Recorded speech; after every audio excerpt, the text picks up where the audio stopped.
Induction. तो name से पता चल रहा है सेल्फ इंडक्शन में क्या होता था कि एक ही कॉइल में से जो करंट चेंज हो रहा है उसकी वजह से उसी कॉइल में ईएमएफ इंड्यूस होता था। लेकिन यहां म्यूचुअल की बात आ गई, तो म्यूचुअल का मतलब क्या है कि अगर इसमें से करंट चेंज होगा तो इसमें ईएमएफ इंड्यूस्ड होगा। ठीक है, तो it is the property of two coils by virtue of which each opposes any change in the strength of current flowing through the other by developing induced EMF। जैसे देखो मैंने इस कॉइल में अगर करंट बढ़ाया तो करंट के बढ़ने से मैग्नेटिक फील्ड लाइंस बढ़ेंगी और वो मैग्नेटिक फील्ड लाइंस इस कॉइल से भी पास होगी और इस कॉइल से भी पास होगी। ठीक है, तो ऐसे करके हमारे पास मैग्नेटिक फील्ड लाइंस इसमें से इंक्रीज होंगी और मैग्नेटिक फील्ड लाइंस अगर इसमें से इंक्रीज होंगी और चेंज होंगी तो इसमें हमारा ईएमएफ इंड्यूस्ड होगा। लेकिन क्या होगा, अपोजिट डायरेक्शन में डेवलप होगा। अगर करंट बढ़ रहा है तो उसके अपोजिट डायरेक्शन में इंड्यूस्ड ईएमएफ आएगा। ये गैर डिफ्लेक्शन शो कर देगा अगर इसमें से मैं करंट इंक्रीज करता हूं देन। ठीक है, तो म्यूचुअल इंडक्शन क्या है कि एक कॉइल में हम करंट चेंज कर रहे हैं, उसकी वजह से दूसरी कॉइल में ईएमएफ इंड्यूस्ड हो रहा है। क्लियर और not?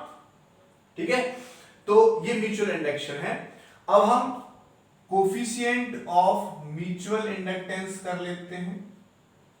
Coefficient of mutual induction या mutual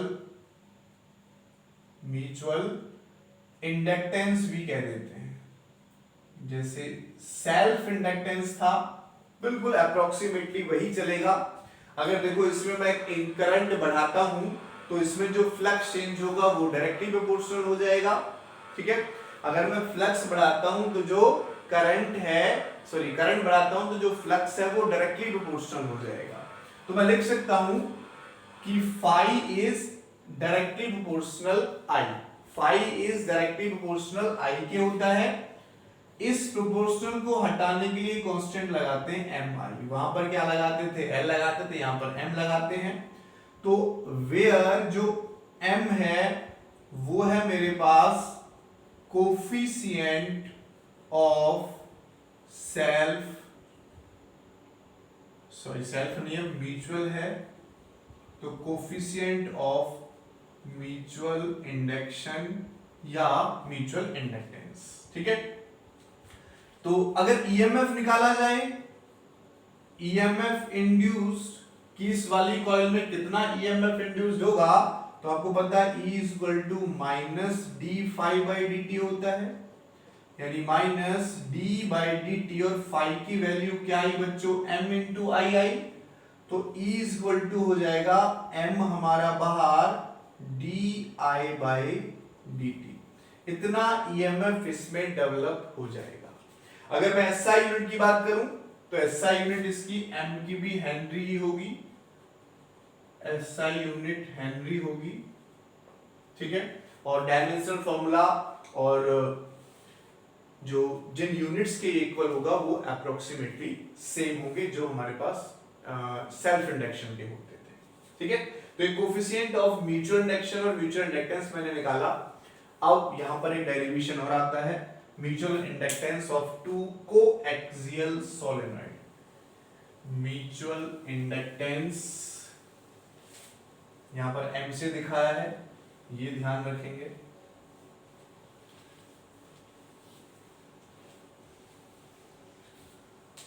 mutual inductance of two coaxial long solenoid. हमने क्या किया, दो हम सोलेनॉइड ले रहे हैं और कोएक्सियल वो रखे हुए हैं। कोएक्सियल का मतलब हो गया कि उनकी जो सेंटर लाइन है वो एक ही है। ठीक है, इस साइड से ये सेंटर लाइन हो गई, तो जो सेंटर लाइन मेरे इस वाले के लिए है वही सेंटर लाइन मेरे दूसरे वाले के लिए है। तो दूसरी मेरे पास कुछ इस टाइप से कॉइल है,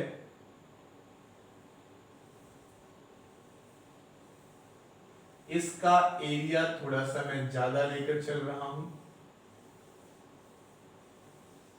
इस टाइप से, ठीक है। तो ये एरिया थोड़ा सा ज्यादा बढ़ गया और ऐसे ही करके ये वाला पार्ट, ठीक है। ये मेरे पास कॉइल S1, ये मेरे पास कॉइल S2। तो इनिशियली मैंने लाइट किया कि इसमें से करंट आ रहा है I2 और इसमें जो पहले एक कॉइल में निकालेंगे फिर दूसरी में करंट फ्लो कराएंगे तो दूसरी वाले में निकालेंगे, वैसे सेम आता है लेकिन फिर भी हम उसको देख लेंगे। इस वाले में जो नंबर ऑफ टर्न्स हैं वो N1, इस वाले में नंबर ऑफ टर्न्स हैं N2, इस वाले का जो एरिया है वो A1 और इस वाले का जो रेड वाले का एरिया है वो है A2। ओके, तो अगर मैं पहले वाले में फ्लक्स निकालता हूं दूसरे वाले की वजह से तो क्या होगा, magnetic flux through coil S1। अगर S1 कॉइल में मैग्नेटिक फ्लक्स निकालता हूं तो अभी हमने फॉर्मूला देखा था Φ1 = M12 एंड I2, क्योंकि करंट कौन सा फ्लो हो रहा है, I2 करंट फ्लो हो रहा है। तो I2 करंट के फ्लो होने से 1 में कितना करंट डेवलप होगा वो मैंने निकाला M12 I1, वेयर जो M12 है वो है मेरे पास mutual inductance of coil S1 with respect to S2। अगर मैं दूसरी वाली कॉइल के निकालूंगा तो mutual inductance of 2 with respect to 1, उसको लिख दूंगा M21। तो आगे डिस्कस करेंगे उसको।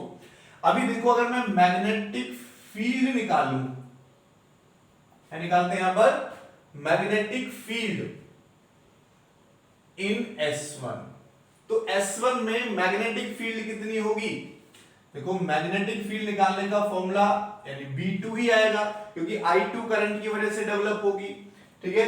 तो B2 मेरे पास जो मैग्नेटिक फील्ड है वो किसके इक्वल होगी, B2 सोलेनॉइड है, ये सोलेनॉइड के लिए क्या होता है म्यू नॉट Ni होता है। तो यहां पर हम लगा देंगे इसको mu naught number density N2 and I2, क्योंकि जो मैग्नेटिक फील्ड डेवलप हो रही है वो I2 करंट की वजह से डेवलप हो रही है, यानी सेकंड कॉइल की वजह से डेवलप हो रही है। लेकिन सेकंड कॉइल की जो मैग्नेटिक फील्ड है वो देखो फर्स्ट वाले से भी पास होगी क्योंकि एक्सिस सेम है। तो फर्स्ट वाले में फ्लक्स कितना होगा, मैं निकाल लेता हूं, फ्लक्स थ्रू कॉइल S1। तो देखो Φ1 किसके इक्वल हो जाएगा, B2 इंटू एरिया किसका चलेगा, A1 का चलेगा। मैग्नेटिक फील्ड तो B2 दूसरे वाले की है, लेकिन इसका जो एरिया है वो कितना लिया मैंने, A1 लिया, तो इसके एरिया से B2 पास हो रही है, तो ये मेरे पास मैग्नेटिक फ्लक्स आएगा Φ1। तो यहां से देखो इसकी वैल्यू हम निकाल सकते हैं, ठीक है, यहां से। अच्छा, इसकी वैल्यू और भी पुट करना चाहो तो नंबर ऑफ टर्म्स में N2 upon L and I2, दोनों की लेंथ यहां से यहां तक L है तो दोनों की लेंथ हमारी सेम रहेगी। अब B2 की वैल्यू ये वाली पुट करो, क्या हो जाएगा, म्यू नॉट N2 I2 यहां से A1 and divided by L, इतना फ्लक्स होगा। This is equation number 1 and this is equation number 2। इतना हमारे पास फ्लक्स होगा और ये एक टर्न से है, ठीक है। अगर मैं n टर्न से निकालूं, कौन से n टर्न से, इसके एक टर्न से इतना फ्लक्स आ रहा है, इसके n1 टर्न है टोटल, तो magnetic flux through n1 turn कितना आ जाएगा, थ्रू n1 टर्न, तो n1 से मल्टीप्लाई कर देंगे। तो यहां पर फाइव इसको नहीं देते, इक्वेशन 2 आगे दे लेंगे, तो क्या हो जाएगा, म्यू नॉट n1 से मैंने मल्टीप्लाई कर दिया, n2 पहले से ही है, और a1 को भी पहले लिख लेता हूं मैं, I2 बाद में लिख लेता हूं, divide by L। This is equation number 2, ठीक है। एक मैग्नेटिक फ्लक्स मेरे पास आता है जब करंट हम बढ़ाते हैं म्यूचुअल इंडक्टेंस की फॉर्म में, और एक फ्लक्स आता है मेरे पास मैग्नेटिक फील्ड के थ्रू। तो दोनों सेम आने चाहिए, दोनों को कंपेयर कर लेते हैं फ्रॉम इक्वेशन 1 एंड 2। तो यहां पर देखो फ्रॉम इक्वेशन 1 एंड 2, अगर इक्वेशन 1 और 2 की मैं बात करता हूं तो दोनों को इक्वल पुट करते हैं, तो देखो क्या होगा, M12 into I2 is equal to हो जाएगा, ठीक है, ये फ्लक्स φ1 M12 I2 पूरे का पूरा इधर पुट कर लेता हूं, क्या है देखो mu naught N1 N2 A1 I2 and divided by L, mu naught N1 N2 A1 I2 divided by L। तो देखो I2 से I2 कट जाएगा, तो M12 क्या हो जाएगा बच्चों, mu naught N1 N2 and A2 divided by, ये मेरे पास म्यूचुअल इंडक्टेंस निकलकर आ गया 2 एक्सियल लॉन्ग सोलेनॉइड का, यानी 2 की वजह से 1 में मैंने निकाला, 2 की वजह से 1 में। अब अगर मैं निकालूं 1 की वजह से 2 में, तो उसके लिए मैं लेट कर लेता हूं कि इसमें से बच्चों I1 करंट जा रहा है। अब I2 में से कोई करंट नहीं है, इसमें से I1 करंट जा रहा है, किसमें से, छोटी वाली कॉइल यानी S1 कॉइल में से I1 करंट जा रहा है। तो देखो अगर I1 करंट जाएगा तो जो φ2 फ्लक्स होगा, देखो I1 करंट जा रहा है इस वाली कॉइल में से, तो इसमें फ्लक्स होगा, लेकिन ये चीज मैं यहां पर देखूंगा, जो ये फ्लक्स होगा वही फ्लक्स हमारे पास दूसरी वाली कॉइल में भी होगा। तो अगर मैं उसके लिए फ्लक्स निकालूं, तो क्योंकि S2 की बात हो रही है, तो यहां पर क्या हो जाएगा बच्चों, 2 हो जाएगा, ठीक है। यहां पर क्या कर देंगे, 2 1 कर देंगे, और किसकी वजह से है, अब I1 करंट की वजह से है। अब यहां पर भी 2 1 जो है mutual inductance of S2 with respect to S1 हो जाएगा, ये भी मैं S2 करूंगा। तो मैग्नेटिक फील्ड इन S2 कितनी होगी, जितनी मेरे पास पहली वाली कॉइल में होगी, और पहली वाली कॉइल की मैग्नेटिक फील्ड को मैं B1 नाम दे रहा हूं, इसलिए मैंने B1 लिखा, और B1 किसके इक्वल होगा, N1, और I1 करंट की वजह से होगा, तो इसको N1 अपॉन L और I1 ले लेंगे, ठीक है। अब यही मैग्नेटिक फील्ड जो इसमें से पास हो रही है, केवल इतनी ही मैग्नेटिक फील्ड तो S2 से पास हो रही है, और कितने एरिया में से जा रही है, A1 एरिया में से, क्योंकि इसमें से जो मैग्नेटिक फील्ड लाइन जाएंगी इसमें से, वो इसी में से जाएंगी। अब यहां से तो कोई जा ही नहीं, बाकी एरिया में से, यहां से कोई नहीं है, यहां से कोई नहीं है, तो कितने एरिया में से पास हो रही है, जो छोटी वाली कॉइल का एरिया है A1, उसी में से पास हो रही है, इसलिए जो φ2 होगा वो B1 इंटू A1 ही रहेगा, क्योंकि B1 जो है केवल इतने एरिया में से जा रही है, उसमें से तो मैग्नेटिक फील्ड है ही नहीं, ठीक है। तो अब B1 की वैल्यू क्या, ये पुट कर लेते हैं, mu naught N1 I1 A1 यही रहेगा। Magnetic flux through N2 turn की बात हो रही है, तो दूसरी वाली कॉइल में N2 टर्न है, तो वही आ जाएगा, N1 है, N2 है, A1 है, ठीक है, और ये I1 है, L होगा, φ2 की बात हो रही है।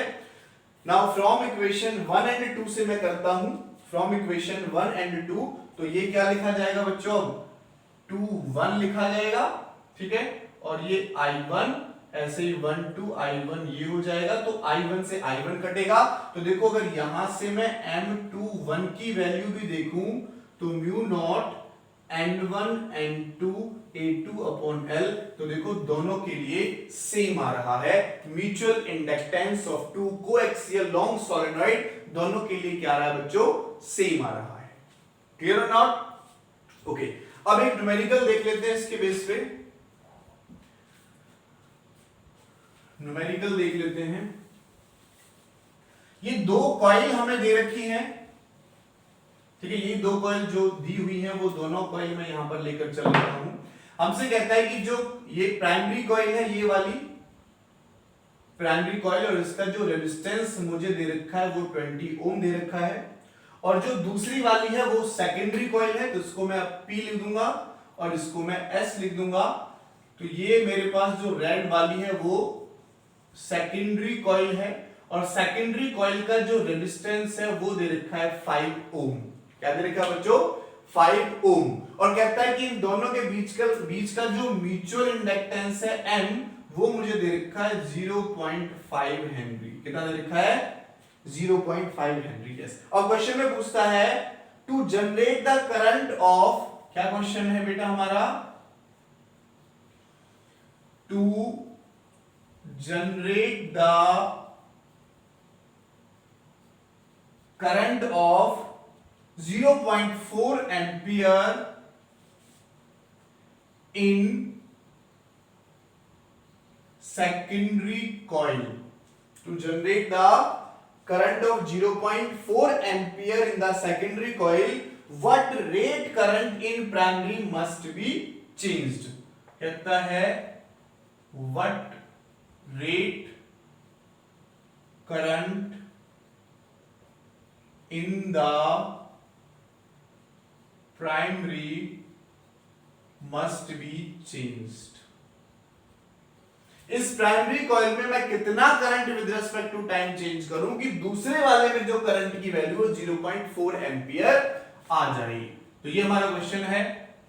पूछा क्या है क्वेश्चन में, उस पर फोकस कर लेते हैं। हमसे पूछ रहा है di/dt निकालना है। क्या निकालना है बच्चों? di/dt निकालना है।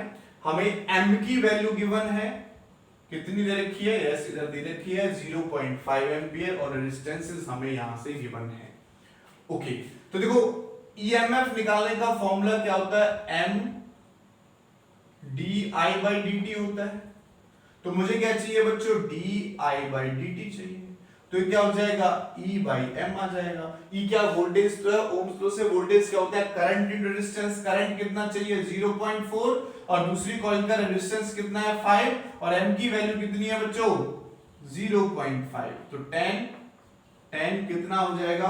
4 एम्पियर पर सेकेंड। अगर मैं पहली वाली कॉइल में विद रिस्पेक्ट टू टाइम के चेंज करता हूं तो मुझे सेकेंडरी वाली कॉइल में 0.4 एम्पियर